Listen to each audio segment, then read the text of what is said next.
what do you do when budgeting is not your favorite thing to do? Like, it is a chore every single month. So I've got 5 tips for you of things that you can do to make budgeting more fun so you're more likely to get it done.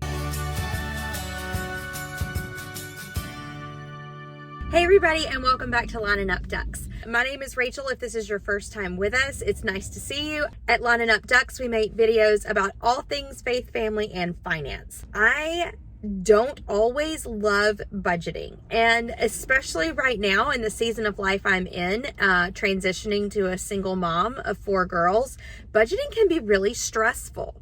And so what can people do that don't love budgeting, but that's kind of a chore that you have to do? I mean, because if you don't, you end up in trouble. Tip number 1, I am in my car to do right now. I am sitting outside of a breakfast restaurant after dropping my kids off at school, and I am treating myself to a quiet breakfast where I can work on my budget and before I go to the bank. And especially when I was a stay-at-home mom that homeschooled, budgeting is something that takes a lot of focus for me. It's especially in that season of life that we were in, where we were upside down in our monthly expenses and our income. So it was an extremely stressful period of time for me. I started treating myself with a mom's night out once a month and putting it in the budget. I would go to a local restaurant and sit down and have a nice dinner, quiet dinner, without 4 little ones. And I got to eat hot food. Every mom knows the luxury of that. But I would treat myself, and it made the chore much more palatable. All right, tip number 2 is to gamify your budget.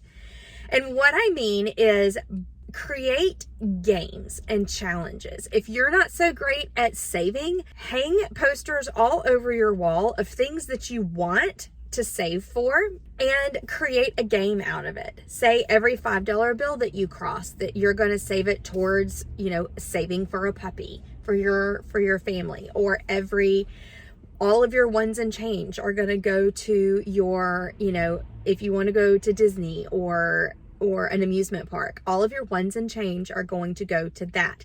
You would be surprised how fast those ones and change and $5 bills and everything else adds up, and how much you can have at the end of the year. I've come up with a lot of new savings challenges. They're not quite finished yet, but they're going to be released in a book form soon.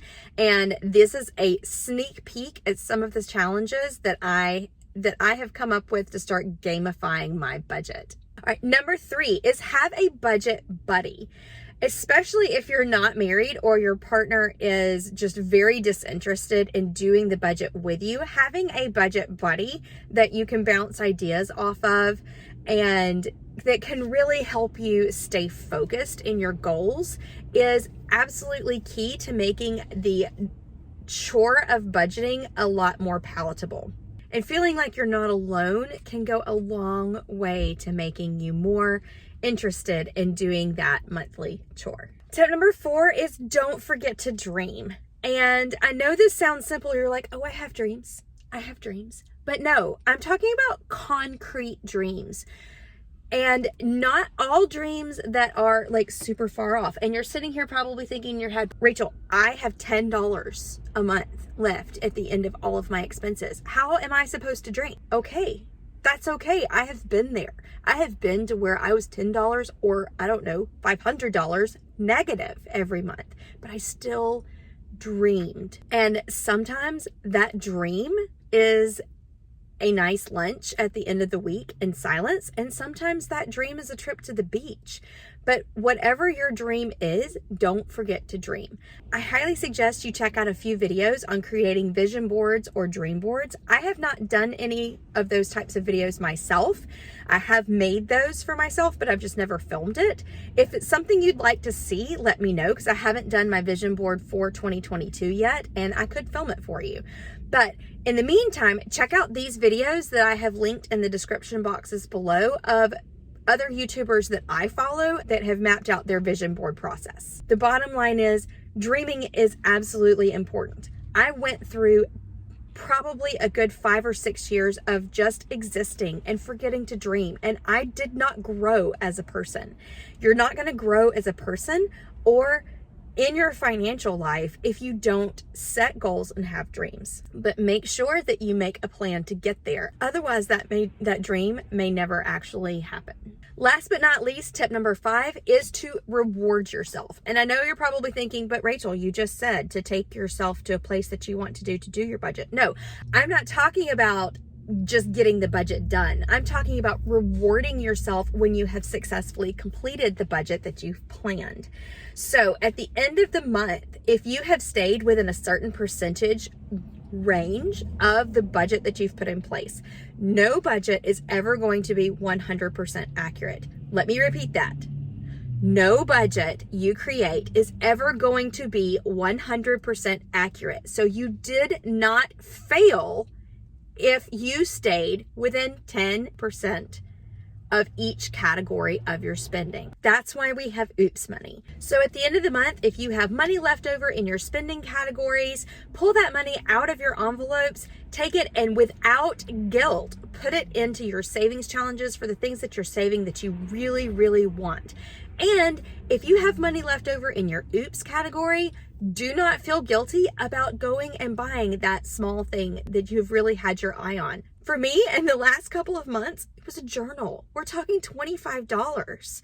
So go reward yourself with small rewards that are going to keep you motivated to move forward in your budgeting process. All right, guys, I hope you enjoyed this video to make your budgeting more fun and less of a chore in your month. Just remember to give yourself grace.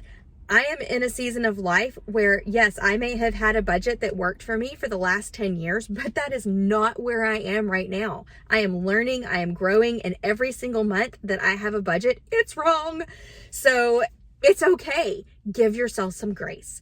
As always, it is a pleasure to have you in my life, and not my home this time, but my car. And I am always honored to spend my time with you. Please let me know in the comments below if there's anything I can pray for you for this week. I read every single comment that comes across of every single video, and I will be adding any prayers you put down there to my prayer list.